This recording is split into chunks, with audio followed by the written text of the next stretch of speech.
오늘 본문에 보면 총 3개의 나라 사람들이 등장합니다. 애굽, 아수르, 그리고 이스라엘입니다. 당시 애굽은 말과 병거가 강한 나라였고 이미 강한 군사력을 가진 나라였기에 주변국들은 갑자기 급습하여 침공할 생각을 하지 못했던 나라였습니다. 그리고 동시에 아수르는 점점 강대국으로 발전하고 있던 나라였습니다. 이 중에 가장 약한 나라는 눈으로 보기에는 이스라엘이었습니다. 오늘 본문을 보면 이스라엘 백성들은 아수르의 침략에 두려워 애굽으로 도망갈 생각을 하는 자들을 책망하는 것을 볼 수 있습니다. 왜냐하면 애굽의 말과 병거가 강했기 때문에 그곳으로 도망간다면, 그곳에 피난 간다면 아수르의 침략에 자신들의 목숨은 부지할 수 있다고 생각했기 때문입니다. 이스라엘 백성들에게 애굽은 어떤 곳이었습니까? 애굽은 익숙한 곳이었습니다. 하나님께서 출애굽해 주시기 전에 애굽에서 살 때 자신들이 비록 애굽으로 인해서 고통과 고난을 받는 시절을 보냈지만 자신의 생계는 안전하다고 여겼습니다. 그래서 틈만 나면 우리가 출애굽기를 통해 보는 것처럼 광야에서 그들에게 불평이 나올 때마다 나오는 소리는 차라리 애굽에 있을 때가 우리에게 좋았다라는 말을 통해 알 수 있죠. 이들은 하나님이 자신들을 먹이셨고 또 보호하시는 것을 느낄 때는 감사함으로 지냈지만 조금만 목이 마르고 조금만 죽을 것 같이 힘든 상황이 놓였을 때 다시 하나님을 버리고 자신들이 누렸던, 자신들을 안전하게 해주었던 세상, 애굽을 바라보았던 것입니다. 이스라엘 조상들이 그렇게 생각했다면 당연히 자손들 또한 그렇게 생각하며 자랐을 것입니다. 이들이 애굽을 바라본다는 것은 그 자체만으로 어떤 것을 의미할까요? 그것은 오늘 본문 1절에 나오는 하나님의 말씀을 통해 알 수 있습니다. 1절을 다 같이 한번 다시 읽겠습니다. 시작. 애굽으로 내려가는 자들은 화 있을진저 그들은 말을 의지하며 병거의 많음과 마병의 심히 강함을 의지하고 이스라엘의 거룩하신 이를 앙모하지 아니하며 여호와를 구하지 아니하는. 애굽으로 내려간다는 것은 이스라엘의 거룩하신 이를 앙모하지 아니하며 여호와를 구하지 않는 자세입니다. 그리고 본문 2절에서 3절의 말씀을 보면 하나님은 이전에 수많은 선지자를 보내셔서 예언하신 심판의 말씀이 변하지 않을 것이라고 말씀합니다. 그의 말씀들은 변하게 하지 아니하시고라는 말씀을 통해 우리는 신실하신 하나님을 볼 수 있습니다. 하나님은 신실하시다라는 말은 은혜가 되기도 하지만 동시에 무서운 말이 되기도 합니다. 이는 하나님의 말씀대로 살면 하나님이 말씀하신 복을 주신다는 소리이지만 동시에 하나님의 말씀대로 살지 않는다면 심판은 피할 수 없다는 말이기 때문입니다. 이스라엘 백성들이 끝까지 하나님의 마음을 아프게 한 것은 무엇일까요? 그것은 하나님이 아닌 다른 사람을 보았다는 것입니다. 이는 곧 세상을 하나님보다 더 의지하고 안전하다고 여겼던 것입니다. 애굽은 그들을 보호해 줄 수 있는 나라가 아니었습니다. 심판 앞에서는 영원한 안식처가 되어주실 오직 하나님께 부르짖어야 했습니다. 재앙을 앞두고 나태하거나 안심하여서 하나님께 부르짖지 않는 백성, 하나님은 패역한 백성이라고 하였습니다. 본문 앞에 30장 9절에서 11절 말씀을 같이 한번 읽어보겠습니다. 시작. 대저 9절입니다. 9절부터 11절. 이사야 30장 9절부터 11절. 시작. 대저 이는 패역한 백성이요 거짓말하는 자식들이요 그들이 선견자들에게 이르기를 선견하지 말라. 선지자들에게 이르기를 우리에게 바른 것을 보이지 말라. 우리에게 부드러운 말을 하라. 거짓된 것을 보이라. 너희는 바른 길로 버리며 첩경에서 돌이키라. 이스라엘의 거룩하신 이를 우리 앞에서 떠나시게 하라 하는도다. 하나님의 눈에 패역한 백성은 하나님의 말씀을 더 이상 듣기 싫어하는 자들입니다. 하나님의 모든 말씀을 듣기 싫어했던 것은 아닙니다. 이들은 뼈아픈 말씀, 곧 자신들의 모습이 잘못되었음을 비추는 말씀을 듣기 싫어했습니다. 이들은 부드러운 말만 듣고 싶어 했습니다. 듣는 것은 귀로만 듣는 것을 의미하지 않습니다. 말씀대로 살겠다고 다짐하며 순종하는 행위까지 이루어지는 것이 성경에 말하는 하나님의 법을 듣는 것입니다. 하지만 이스라엘 백성들, 하나님의 법을 듣기 싫어하였습니다. 그 이유는 지금 나라가 절체절명의 순간이고 우리가 너무나 고통스러운 위기이니 위로의 말씀만을 해달라는 것이었습니다. 당연히 이 위로의 말은 너무나도 중요합니다. 하지만 지금 이 이스라엘의 상황은 단순히 상처 입은 백성들에게 가서 위로를 하고 공감을 하면서 아픔을 싸매어줘야 하는 상황이 아닙니다. 이들은 지금 하나님께로 돌이키지 않는다면 결국 하나님의 심판을 피할 수 없는 긴급한 상황이기 때문입니다. 만약 불이 활활 타오르고 있는 집이 있습니다. 그런데 누군가가 가서 그 집안에 있는 사람에게 아이고 그 안에 계시니 얼마나 무섭겠습니까? 괜찮습니다. 곧 불이 꺼질 것입니다. 라고 위로를 하는 것이 옳은 것일까요? 아니면 지금 집에 불이 붙었으니 어서 빨리 그곳에서 나오십시오 라고 말하는 것이 옳을까요?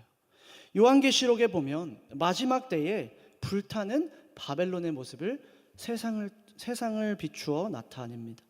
이처럼 지금 이스라엘 백성들에게 다가올 그 날은 단순히 상처를 싸매는 사소한 날이 아니라 불타는 집안에서 불이 곧 나를 집어삼킬 만큼의 위기의 상황인 것입니다. 하나님의 진노의 불은 세상에서 일어나는 불과는 비교할 수 없습니다. 수많은 소방관이 와서 불을 끄려고 해도 그 불은 꺼지지 않습니다. 왜냐하면 이것은 하나님께서 직접 내리시는 재앙이기 때문입니다. 본문 4절을 보면 사자가 먹이를 움키고 으르렁거릴 때 아무리 목자들이 뒤늦게 와서 지키려고 소리를 쳐도 그 사자는 눈 하나 깜빡하지 않고 여전히 그 먹이를 놓치지 않기 위해 집중하는 모습. 근데 그 모습이 심판의 날 하나님의 모습이 그런 모습으로 임할 것이라고 말씀합니다. 하지만 우리가 이어진 본문 말씀을 계속해서 보면 하나님은 어제도 오늘도 그리고 내일도 여전히 돌아갈 기회를 주십니다.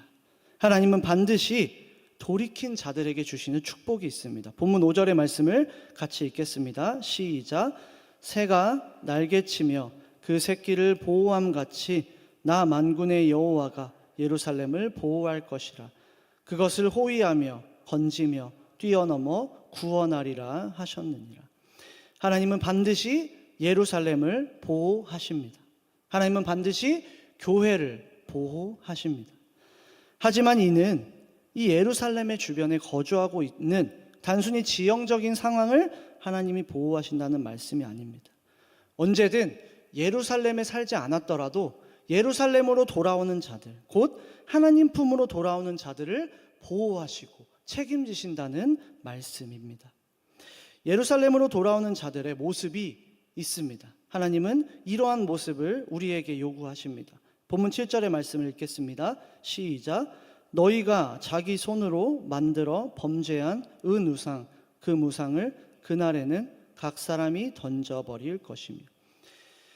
하나님을 믿은 이스라엘 백성들은 하나님을 믿었지만 스스로 자신들의 손으로 은우상 그 무상을 만들어 섬겼습니다. 그들은 눈에 보이지 않는 하나님의 도우심을 기다릴 수 없어 눈에 보이는 것들에 의존하기 시작했기 때문입니다. 하지만 하나님은 그것을 직접 만든 자들의 손으로 던져서 부숴버리라고 하십니다. 하나님이 부숴주시는 것이 아니라 내가 금우상, 내가 은우상을 만들었다면 내 손으로 직접 그것을 잡아 던지라고 말씀하시는 것입니다. 이것이 회개의 모습입니다. 내가 만든 은우상, 그 무상은 그대로 둔 상태로 하나님 앞에 무릎 꿇으며 살려달라고 소리치는 것이 아닙니다. 먼저 나의 은우상, 그 무상을 깨부수고 하나님 앞에 무릎 꿇으며 돌아가야 하는 것입니다. 우리에게 은우상, 금우상은 무엇입니까?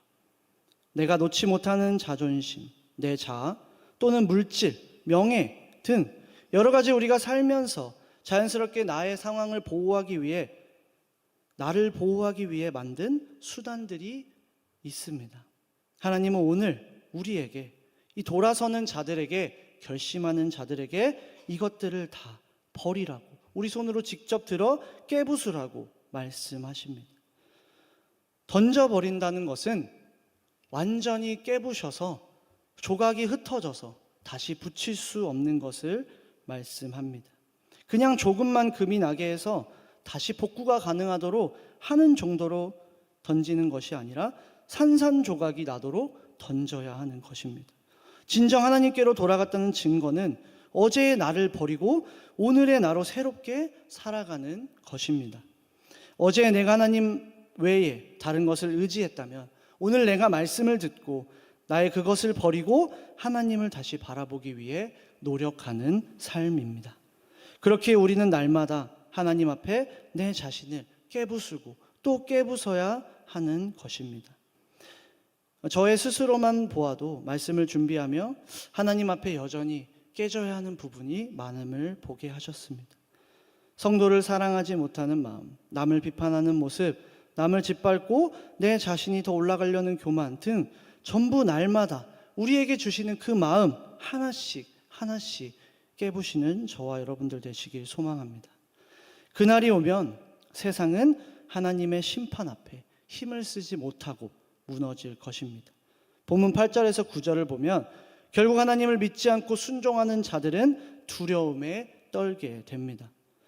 누가 그날에, 여호와의 심판 날에 끝까지 하나님 편에 속하는지, 끝까지 하나님을 앙모하고 구하는지, 그 싸움 계속될 것입니다. 내 자신의 모습을 날마다 돌아보며 나 스스로에게는 엄격한 그리스도인이 되어야 하는 이유입니다. 하지만 이 엄격한 기준을 남에게 적용하면 안 됩니다. 오히려 내 이웃, 내 옆 성도를 사랑하는 부드러운 마음을 가진 그리스도인들이 되어야 합니다. 나 스스로는 하나님 앞에 거룩하게 살기 위해 노력하는 것 중요합니다. 그래서 오늘도 내 자신의 어떤 부분을 깨부셨는지 점검하는 습관을 들이는 저와 여러분들 되시길 소망합니다. 말씀을 맺겠습니다. 사랑하는 성도 여러분, 오늘날 교회가 해야 할 운동은 바로 초심으로 돌아가기입니다. 하나님만 있으면 모든 것을 할 수 있었고, 하나님이 도와주시 않으면 아무것도 할 수 없는 것을 인정하며 오직 기도로 힘썼던 우리 선배들, 또 이전의 초대 기독교, 그때로 돌아가야 합니다. 그래서 오직 기도, 오직 말씀, 오직 하나님께 돌아가는 것만이 어쩌면 우리에게 뻔한 말 같고 매번 말씀마다 듣는 것 같은 말이지만 이 진리는 변하지 않습니다. 성경은 딱 하나 우리에게 요구합니다. 우리 함께 히브리서 4장 12절부터 13절 말씀을 한번 찾아 읽겠습니다. 히브리서 4장 12절부터 13절 말씀입니다.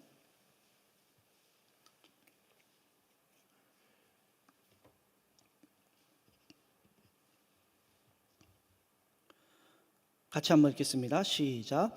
하나님의 말씀은 살아있고 활력이 있어 좌우의 날선 어떤 검보다도 예리하여 혼과 영과 및 관절과 골수를 찔러 쪼개기까지 하며 또 마음의 생각과 뜻을 판단하나니 지으신 것이 하나도 그 앞에 나타나지 않음이 없고 우리의 결산을 받으시리에 눈앞에 만물이 벌거벗은 것 같이 드러나느니라. 아멘. 하나님의 말씀은 우리의 심령을 수술하십니다. 말씀을 들을 때 오늘 나에게 깨달음을 주셨다면 순종하며 변화하는 우리 모두가 되어야 합니다. 말씀을 많이 듣는 것만이 중요한 것이 아닙니다. 하나님께로 돌아간다는 것은 하나님이 말씀을 통해 나에게 말씀하시면 그것을 실천적인 행동으로 순종하는 것입니다. 야고보서 1장 22절에서 25절 말씀을 제가 읽어드리겠습니다. 너희는 말씀을 행하는 자가 되고 듣기만 하여 자신을 속이는 자가 되지 말라. 누구든지 말씀을 듣고 행하지 아니하면 그는 거울로 자기의 생긴 얼굴을 보는 사람과 같아서 제 자신을 보고 가서 그 모습이 어떠했는지를 곧 잊어버리거니와 자유롭게 하는 온전한 율법을 들여다보고 있는 자는 듣고 잊어버리는 자가 아니요 실천하는 자니 이 사람은 그 행하는 일에 복을 받으리라. 이스라엘 백성들이 결국 하나님께 돌아가지 못한 것은 수많은 말씀을 들었지만, 수많은 선지자를 통해 하나님의 음성을 들었지만 그것을 내 말씀이라 여기지 않고 자신의 생각대로 원하는 대로만 행동하며 모든 말씀에 순종하지 않았기 때문입니다. 말씀을 순종하게 되면 먼저 내가 변합니다. 그리고 내가 변화한 모습으로 내 가족이 변화됩니다. 올해 중고등부 표어가 말씀대로 믿고 말씀대로 살자, 이 야고보서 1장의 말씀인데, 사랑하는 우리 강성교회 성도님 여러분, 자녀가 있고 또 손주가 있고 우리에게는 하나님이 주신 귀한 자녀들이 있습니다.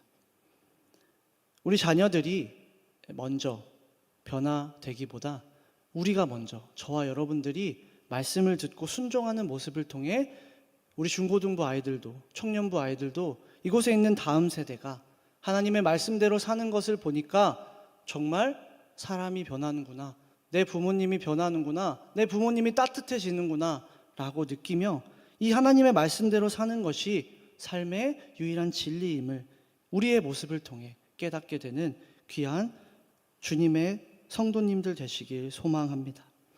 오늘도 하나님의 말씀을 듣고 묵상하며 내 삶은 하나님의 말씀으로 투명하게 비출 때 하나님께서 내 안에 먼지를 보이게 하시면 털어내고 뿌옇게 연기가 쌓인 것을 보여주시면 다시 깨끗하게 닦아내며 하나님 앞에 거룩하게 하루하루 걸어가시는 저와 여러분들 되시길 주 예수 그리스도의 이름으로 축복합니다. 기도하겠습니다. 사랑의 주님, 감사합니다.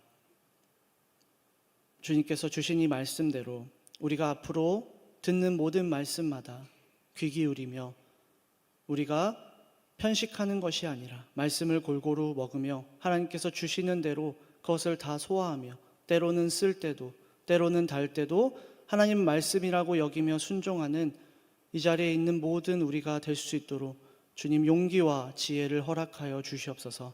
감사드리며 예수님의 이름으로 기도드렸습니다. 아멘.